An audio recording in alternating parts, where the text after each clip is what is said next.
அனைவருக்கும் வணக்கம். நம்ம கமெண்ட்டில் பார்த்தீங்க அப்படின்னா ஸ்கூல் லேப் அசிஸ்டன்ட் எக்ஸாம்ஸ் பற்றி கேட்டிருந்தாங்க. ஒரு 2 வீடியோஸ் வந்து போட்டிருந்தோம். அதில் வந்து கமெண்ட்டில் கேட்டிருந்தாங்க. ஃபஸ்ட்டு பார்த்தீங்கன்னா ஸ்கூல் லேப் அசிஸ்டன்ட் எக்ஸாம் வர வாய்ப்பு இருக்கா சார் அப்படின்னு சொல்லி கேட்டிருந்தாங்க. அதுக்கடுத்து பார்த்தீங்கன்னா லேப் அசிஸ்டன்ட் ஒரு மெசேஜ் வந்துச்சு. அதுலேயுமே பார்த்தீங்கன்னா எக்ஸாம் வருமா சார், வேகன்சி இருக்கா, after this please any one reply அப்படின்னு சொல்லி கொடுத்துருந்தாங்க.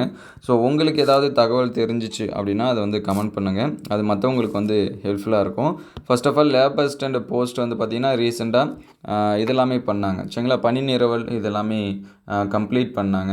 அதாவது எந்தெந்த ஸ்கூலில் நம்பர் ஆஃப் போஸ்ட், ஒரு சில ஸ்கூலில் ஸ்டூடெண்ட்டோட ஸ்ட்ரென்த்து வந்து கம்மி, ஆனால் போஸ்ட் வந்து பார்த்திங்கன்னா 2 போஸ்ட் இந்த மாதிரிலாம் போட்டிருந்தாங்க. அந்த மாதிரி இருந்த ஸ்டாஃபுங்களை போஸ்டிங்கே இல்லாத அந்த வேக்கண்ட்டாக இருந்த ஸ்கூலுக்கு வந்து என்ன பண்ணாங்கன்னா மாற்றினாங்க. அதுக்கடுத்து முன்னாடி பார்த்தீங்கன்னா ப்ரொமோஷன் வந்து பார்த்திங்கன்னா அந்த கிளர்க்கு இந்த மாதிரிலேருந்து லேப் அசிஸ்டண்ட்டுக்கு இதெல்லாமே போட்டு முடித்தாங்க. நம்பர் ஆஃப் வேக்கன்சி அப்படின்னு சொல்லி பார்க்குறப்போ ரொம்ப கம்மி. ஸோ இந்த எக்ஸாமை நீங்கள் வந்து எதிர்பார்த்துட்டு இருந்தீங்க அப்படின்னா நீங்கள் வந்து டிஎன்பிஎஸ்சி இந்த மாதிரி எக்ஸாம்ஸ்க்கு வந்து என்ன பண்ணலாம், படிங்க. இந்த எக்ஸாம் வரதுக்கான வாய்ப்பு கொஞ்சம் ரொம்பவே கம்மி அப்படின்னு சொல்லி சொல்லலாம். ஏன்னா நம்பர் ஆஃப் வேக்கன்சி இல்லாத மாதிரி தான் நமக்கு வந்து என்ன பண்ணியிருந்தாங்க, கொடுத்துருந்தாங்க. பணி நிரவல் அதுலேயுமே அந்த மாதிரி தான் சொல்லியிருந்தாங்க. ஸோ இன்னொன்று என்ன அப்படின்னு சொல்லி பார்த்தீங்கன்னா, நீங்கள் லேப் அசிஸ்டண்ட் போஸ்டிங்க்கு வந்தீங்க அப்படின்னா ஃபைனல் வரைக்கும் அதே போஸ்டிங்கில் இருக்கிற மாதிரி தான் இருக்குது. ஏன்னா அதுக்கடுத்த ப்ரொமோஷன் என்ன அப்படின்னு சொல்லலை. ரீசெண்டாக பார்த்தீங்கன்னா ஒரு சில கருத்துரு எல்லாமே அனுப்பிச்சிருக்காங்க. என்ன அப்படின்னா லேப் அசிஸ்டண்ட் இருக்கும் 3% அல்லது 5%. இப்போ செகண்ட் கிரேட் டீச்சர்ஸு பிடிஸ்க்கெலாம் பார்த்தீங்கன்னா பிஜி எக்ஸாம் நடக்கிறப்ப ஒரு பர்சன்டேஜ் கொடுப்பாங்க. அதேமாதிரி செகண்ட் கிரேட் டீச்சர்ஸ்க்கு வந்து பிடிசி எக்ஸாம் நடக்கிறப்போ ஒரு பர்சன்டேஜ் கொடுப்பாங்க. அதே போல் இந்த லேப் அசிஸ்டண்ட்டுக்கும் பிஎட் இந்த மாதிரி முடிச்சிருந்தாங்கன்னா இந்த மாதிரியான எக்ஸாம்ஸில் சரிங்களா, பிடிஸ்க்கு வரக்கூடிய எக்ஸாம்ஸில் ஒரு 3% அல்லது 5 சரிங்களா, அது சம்திங் சொல்லியிருந்தாங்க.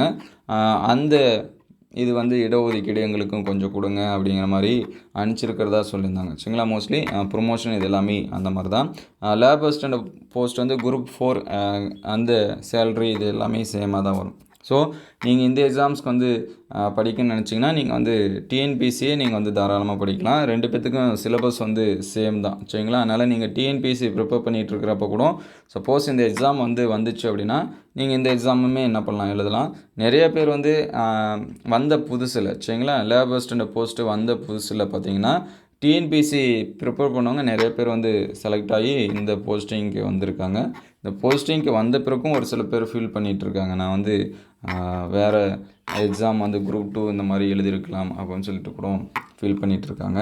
ஸோ இதோட ப்ரொமோஷன் சரிங்களா, அடுத்தடுத்த ப்ரொமோஷன் இந்த மாதிரி இருந்தால் கூட நம்ம வந்து சரி லேப் அசிஸ்டன்ட் வந்து ஜாயின் பண்ணலாம் அப்படின்னு சொல்லுவாங்க. ஸோ ப்ரொமோஷன் அப்படிங்கிறது கொஞ்சம் கொஸ்டின் இருக்குது. சப்போஸ் உங்களுக்கு வந்து தெரிஞ்சிருந்துச்சி ப்ரொமோஷன்லாம் இருக்குது, என்னென்ன இருக்குது அப்படின்னு சொல்லி தெரிஞ்சுன்னா அதை வந்து கமெண்ட் பண்ணுங்கள். நான் கேட்ட வரைக்கும் பார்த்தீங்கன்னா அந்த மாதிரி இல்லை அப்படின்னு தான் சொல்லியிருக்காங்க. ஆனால் எக்ஸாம் ப்ரிஃபரன்ஸுக்கு கொடுக்குறதா சொல்லியிருக்காங்க. ஸோ நீங்கள் டிஎன்பிசி குரூப் 4 இந்த மாதிரி போனால் கூட அதில் அடுத்தடுத்த ப்ரொமோஷன் கேடருக்கு வந்து போகிறதுக்கான சான்சஸ் வந்து நிறையா இருக்குது. ஸோ வாய்ப்பு ரொம்ப கம்மி எக்ஸாம் வரத்துக்கு சரிங்களா. சப்போஸ் உங்களுக்கு ஏதாவது தகவல் தெரிஞ்சுன்னா ஷேர் பண்ணுங்கள்.